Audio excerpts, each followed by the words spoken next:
In this video tutorial, I will show you how to add standalone input controls to your Where I Am applications. Normally, input controls are part of business object forms. Text controls, combo boxes, date controls. They are automatically created when you add attributes to a form of a business object. Standalone input controls can be added to an application without using forms. There are three places in a Where I Am where you can put standalone input controls. Inside HTML of a content panel of a visual perspective, in the system menu of a toolbar type, in toolbars of a query or form. I will show it to you a little later, but first I will explain how standalone input controls work. Values stored in form controls are submitted to the system when the form is submitted, but for standalone controls, the user does not submit a form. So what happens? When the user selects a value from a standalone control or changes the value and presses Enter, a Where I Am saves the selected or entered value into a particular attribute of an object, which is well known to the system.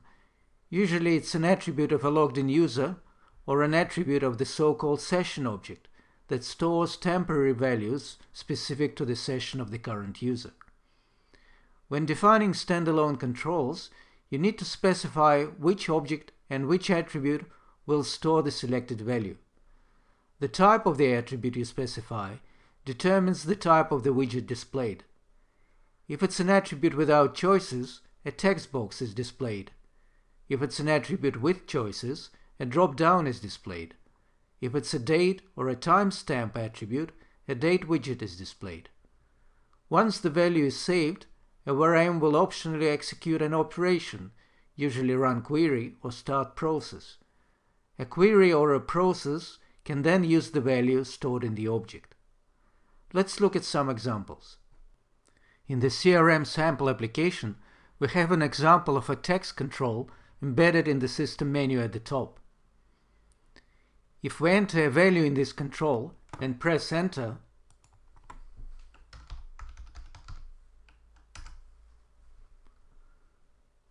the system displays all communication records with the subject that contains the entered value in a separate tab. Let's see how this has been configured.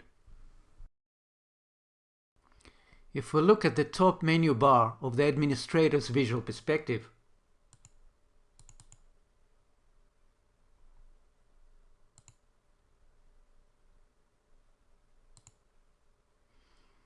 we can see that there is the search command of the input control type.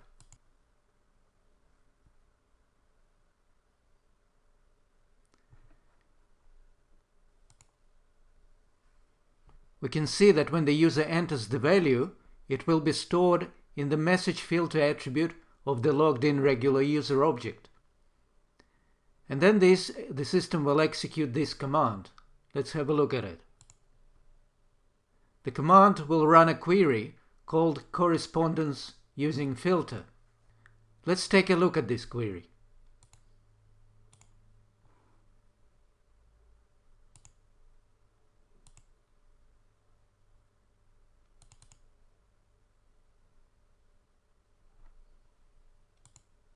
We can see that the query finds communication records with the subject that contains the filter entered by the user. It's that simple. Let me now show you how to add a standalone input control to a toolbar of a query or a form. Let's look at the query that displays a chart in the CRM application.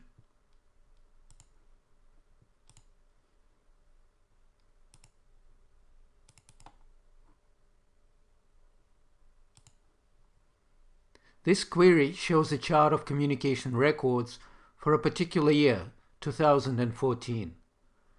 Let's add a standalone drop-down box at the top of the query that allows the user to select the year.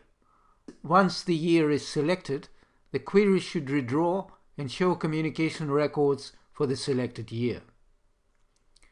To achieve this, we will store the selected year in an attribute of the session object.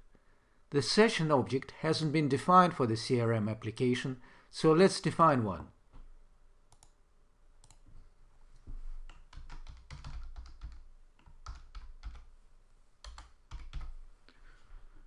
So we will create a new business object.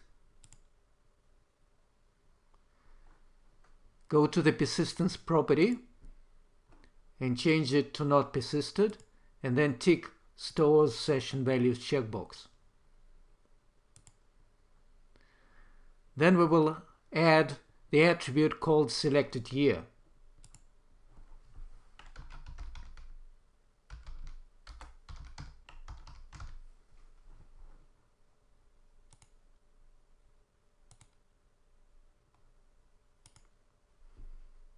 It will have three choices.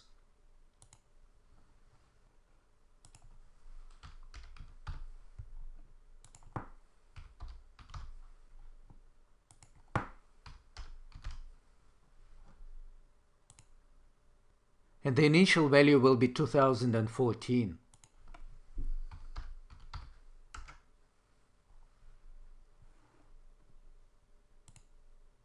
Let's now go to the query that displays a chart and modify it to use the value stored in the session object.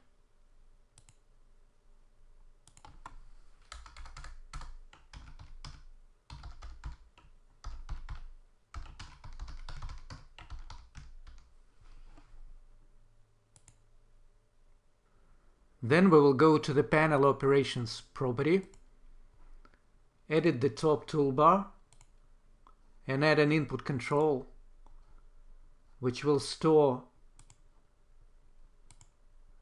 the selected value in the session object in the selected year attribute, and then we will define a command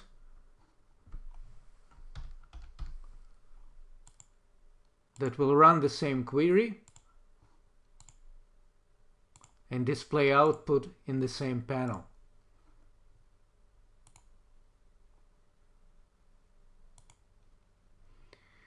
I will also make the control right aligned.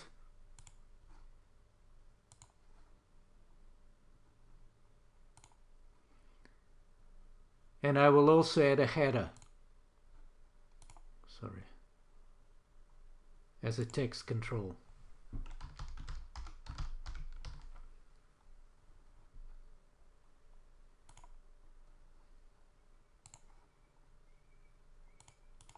So we'll have the header and then in the input control which is right aligned.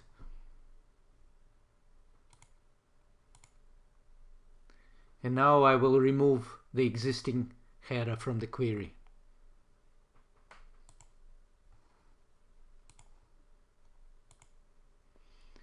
So now we can see our input control displayed at the top of the query. Let's now see how this works.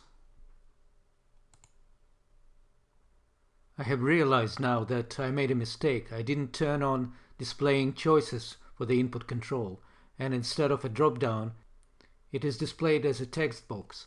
So let's fix it. We'll go to Panel Operations, edit the top toolbar, select Input Control, Edit, and then we will tick this checkbox and also specify the width of the control.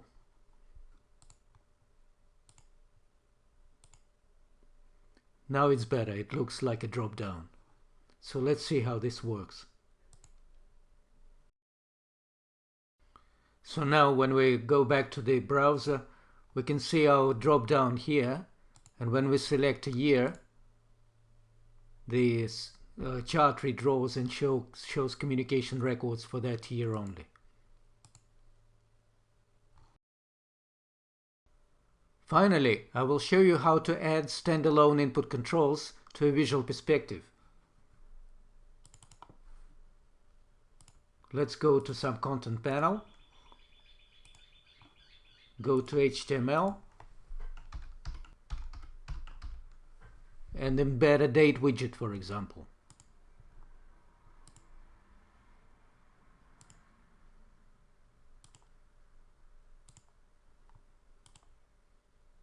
So here is the date widget. We can now go back to it, select it like so, and then edit.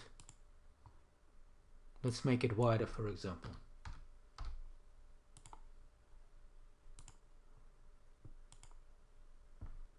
These controls are very similar to input controls in menus and queries, but Visual Perspectives offer you several other widgets that you can embed in your custom HTML,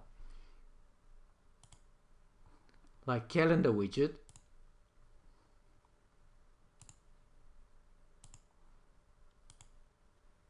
you cannot see them in the embedded browser, but you can see them in the standalone one. So this is the Calendar widget, where selected date is stored in some date attribute of the session or regular user object.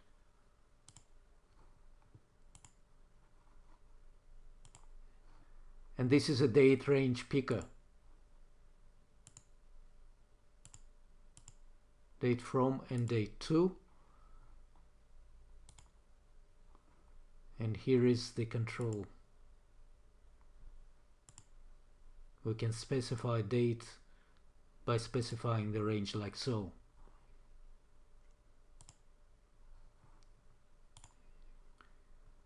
You can use them as standalone widgets, or you can embed them into your custom HTML code. To do this, click on this button here, select the HTML, and embed this HTML into your own HTML like this.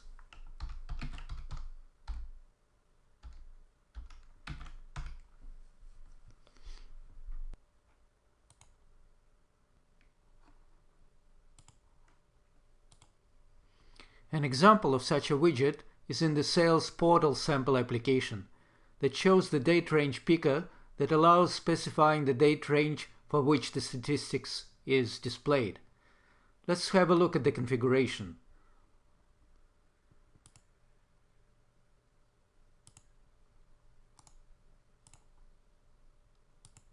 So we open the regional sales status, Visual Perspective, and then we can see that the filters content panel contains a date range picker that stores its value in the from date and to date attributes of the regular user object, and then it calls the command that starts the starts period changed process. Interestingly, here we use a different approach to refreshing the screen. In the CRM application, the operation executed for the input control is used to refresh the screen. But here, the command that calls the starts period change process, it doesn't redisplay anything, it just performs some calculations. To get the required content panels to refresh, we define the auto refresh property of the corresponding content panels, like for example the map content panel. If we look at the auto refresh property, we can see the starts period change process. So when the value is selected and this process runs, then the auto refresh property of the corresponding content panels will redraw the screen properly.